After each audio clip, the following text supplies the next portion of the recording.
நண்பர்களே, இன்னைக்கு யுகாதி ஸ்பெஷல். இது வந்து பைத்தம்பருப்பு லட்டு. இது எப்படி செய்யறதுன்னு வாங்க பார்க்கலாம். ஹெல்த்தியான டேஸ்டியான பைத்தம்பருப்பு லட்டு எப்படி செய்யறதுன்னு வாங்க பார்க்கலாம்.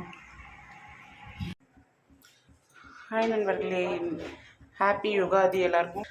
அதுக்கு வந்து பைத்தம்பருப்பு நல்லா பொன்னிறமாக வறுத்து எடுத்துக்கலாம்.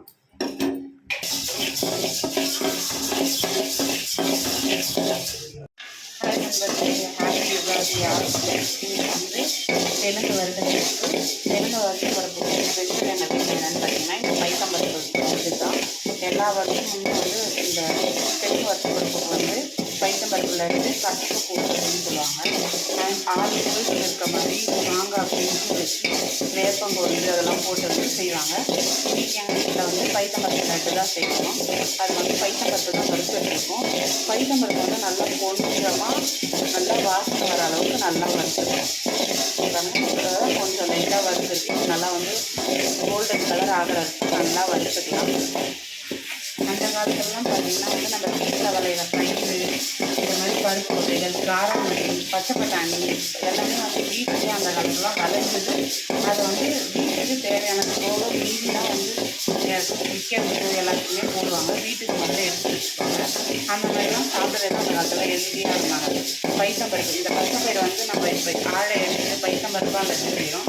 அப்போல்லாம் முழுசாக பச்சைப்பயிராக போட்டு செய்வாங்க. அப்புறம் கருப்பு உளுந்து லட்டு இதெல்லாம் சாப்பிட்டா தான் ஹெல்த்தியாக இருக்குது. அந்த நல்லா வீட்டில் எல்லாமே இந்த உரல் அம்மிக்கல் அந்த மாதிரி செஞ்சு இந்த சாப்பிட்றதும் ஹெல்த்தியான ஃபுட்டாக சாப்பிட்டு ஹெல்த்தியாக இருந்தாங்க.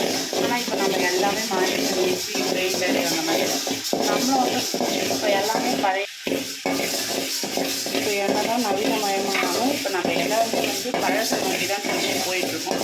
இப்போ எல்லாமே இந்த டயட்டும் நிறைய பேர் இருந்தாங்க. இப்போ அந்த காலத்தில் சாப்பிட்ட அதே ஃபுட்டு தான். கேழ்வரகு களி, கம்பங்களி, கூழ் எல்லாமே அந்த காலத்தில் இருந்தது தான். இப்போ மறுபடியும் நம்ம அதையே ஃபாலோ பண்ணிட்டு வரோம். இந்த அளவுக்கு வந்து பொன்னிறமாக நல்லா வறுத்து எடுத்துக்கலாம். இப்போ அதை நல்லா ஆற வச்சுக்கலாம். பைத்தம்பருப்பு வந்து நல்லா ஆற வச்சாச்சு. இதில் வந்து ஏலக்காய் ஒரு 7 ஏலக்காய் போட்டுக்கலாம். இப்போ இதை நைஸாக அரைச்சிக்கலாம். இதை வந்து நைஸாக அரைச்சி எடுத்தாச்சு. இப்போ காசிக்கலாம். வந்து ஒரு கடாயில் வந்து வெல்லம் போட்டிருக்கோம்.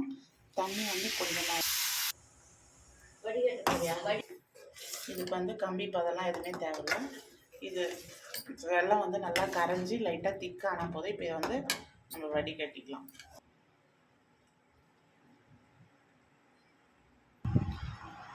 கொஞ்சமாக வெல்லம் தண்ணி எடுத்து நம்ம அரைச்சி வச்சுருக்க பொடி மிளகா சேர்த்துக்கலாம். இதெல்லாத்தையும் நல்லா கரண்டியால் இந்த மாதிரி கலந்துக்குவோம். கை வந்து சூடாக இருக்கிறதால குடிக்க முடியாது. ஃபஸ்ட்டு கரண்டியால் கலந்து விட்டுக்கலாம்.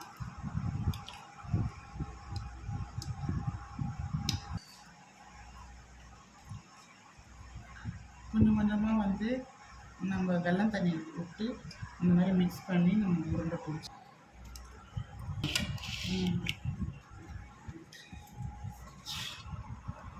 வந்து இது நல்லா மிக்ஸ் பண்ணியாச்சு.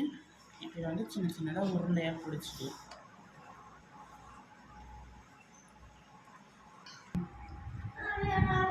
இதை வந்து இந்த மாதிரி சின்ன சின்ன பால்ஸாக உருட்டிக்கலாம். இதை வந்து நம்ம குழந்தைங்களுக்கு இந்த ஸ்நாக்ஸ் ஸ்வீட்டாகவும் இருக்கும். இதை ரொம்ப பிடிச்சி விரும்பி சாப்பிடுவாங்க. இதில் வந்து நம்ம குழந்தைங்களுக்கு தேவையான ப்ரோட்டீன் விட்டமின்லாம் கிடைக்கும். வீட்டில் நம்ம வெளியே வந்து ஸ்நாக்ஸ்லாம் வாங்கி கொடுக்குறத இந்த மாதிரி வீட்லேயே நம்ம ஹெல்த்தியாக செஞ்சு கொடுத்தா ஹெல்த்துக்கும் நல்லது, ரொம்ப ஆரோக்கியமாக வளருவாங்க.